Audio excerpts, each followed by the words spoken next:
President Cyril Ramaphosa has declined to confirm or deny statements made by suspended Police Minister Senzo Mchunu that the president had approved the disbandment of the specialized task force known as the Political Killings Task Team, PKTT.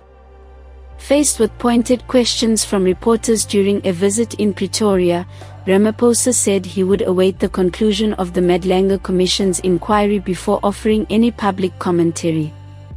Ramaphosa emphasized that because the commission is still in session, it would be inappropriate and potentially prejudicial to provide what he described as a running commentary on the ongoing inquiry. He said, "I appointed the Madlanga Commission to investigate allegations made against Minister Mchunu. A lot has been said, and a lot more will be said. I will await the conclusion of the proceedings and the submission of the Commission's report before making any comments." In effect, Ramaphosa placed himself at a distance from the explosive claim and the surrounding controversy. The backdrop to this moment is a swirl of competing narratives. Mchunu testified before Parliament's ad hoc committee investigating policing and corruption that he had briefed Ramaphosa about his decision to disband the PKTT, and that the president had agreed with his briefing. Mchunu asserted that he had acted with presidential support in directing the unit's closure. In contrast, National Police Commissioner Fanny Masemola told the Madlanga Commission that while Ramaphosa was aware of the directive, he had previously supported the PKTT, and expressed surprise at its dissolution. Within these apparent contradictions lies a question of authority, oversight and institutional integrity. The PKTT itself was a specialized unit tasked with investigating politically motivated murders, particularly in provinces such as KwaZulu-Natal. Its dissolution in December 2024 is a central flashpoint because of its mandate in probing high-risk crimes tied to corruption, power and violence. Critics have argued that concluding the unit stripped a key layer of oversight and accountability at a time when politically connected crime was allegedly rising. Supporters of the closure claim the unit was dysfunctional or mismanaged. These claims are now being scrutinized under the Commission's remit.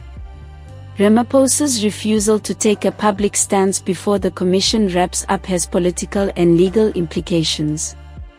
Politically, it signals restraint and deference to formal institutional processes. Legally, it may reflect caution about prejudicing the inquiry or influencing outcomes. Yet to some observers, the silence may raise questions about accountability, especially since the allegation directly ties the presidency's office to a decision that is under investigation for motive and effect. For Mchunu, the claim that the president backed the directive is central to his position. If true, it may place responsibility for the dismantling of an investigative instrument squarely at the presidency. For Ramaphosa, disavowing the statement prematurely could involve admitting oversight over ministerial decisions he may prefer to keep at arm's length. For the Madlanga Commission, the divergence of testimonies from the minister, the National Commissioner and other state actors reveals the complexity of unraveling institutional decisions made behind closed doors. The broader context underscores the significance of this inquiry. The Madlanga Commission was established to probe alleged collusion, political interference and corruption within South Africa's criminal justice system. The issue of the PKTT is just one component of the many interlocking investigations into how state structures may have been subverted or captured by networks of power. That the allegations relate to killings of politically linked figures elevates the urgency and public stakes of the inquiry.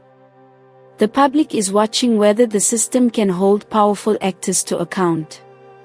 The conflicting versions of events point to institutional fragility. On one side, a minister claiming clear presidential involvement; on the other, a commissioner testifying to a dissonance between the task force's fate and the president's previously stated support. The chain of command becomes murky: who instructed, who approved, who knew what when. The Commission's ability to dissect internal communications, declarations, letters and chain of command diagrams will be key to untangling the truth.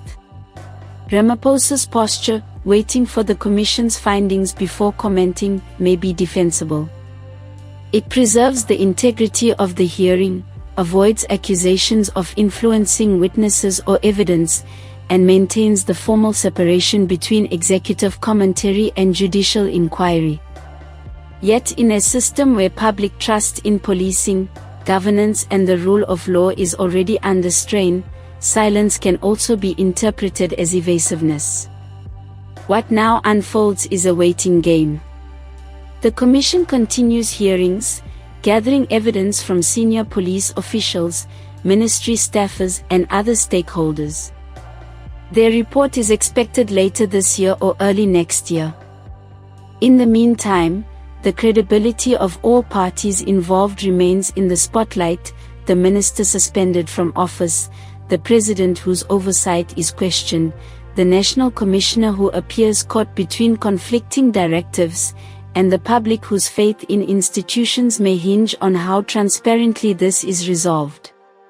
It remains to be seen whether the Commission will find evidence of presidential direction, ministerial overreach, institutional breakdown or a combination thereof. The findings could have sweeping impact: potential referrals for prosecution, policy reforms in policing oversight, reviews of special task force closures, and broader accountability for how politically sensitive investigations are managed. For now, Ramaphosa's no comment is itself a comment, one that highlights the tension between governance, oversight and transparency. South Africa is witnessing a test of its democratic institutions, whether they can withstand claims of political interference, maintain independence and deliver justice. The resolution of the PKTT controversy and the President's role in it is not just about one unit or one minister. It has implications for how the state responds when allegations reach the highest levels of power.